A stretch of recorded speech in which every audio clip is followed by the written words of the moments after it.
46వ దావీదు కీర్తన. దేవా, నేను మొరపెట్టగా నా మనవి ఆలకింపుము. శత్రుభయము నుండి నా ప్రాణమును కాపాడుము. కీడు చేయు వారి కుట్ర నుండి, దుష్క్రియలు చేయు వారి అల్లరి నుండి నన్ను దాచుము. ఒకడు కత్తికి పదును పెట్టునట్లు వారు తమ నాలుకలకు పదును పెట్టుదురు.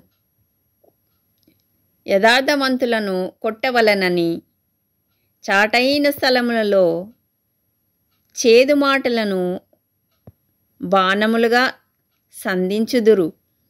వారు భయమేమియూ లేక అకస్మాత్తుగా వారిని కొట్టెదరు. వారు దురాలోచన దృఢపరచుకొందురు. చాటుగా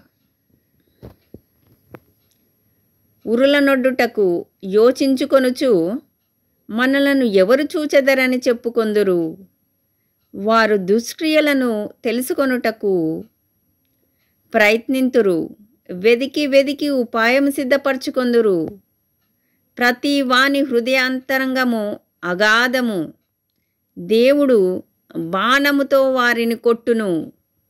వారు ఆకస్మికంగా గాయపరచబడెదరు.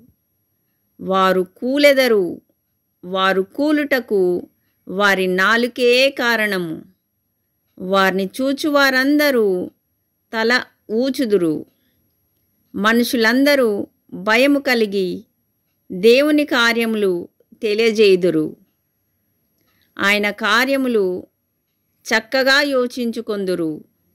నీతిమంతులు యెహోవాను బట్టి సంతోషించుచు ఆయన శరణు జొచ్చెదరు. యథార్థవంతులందరూ అతిశయిల్లుదురు. Praise the lord.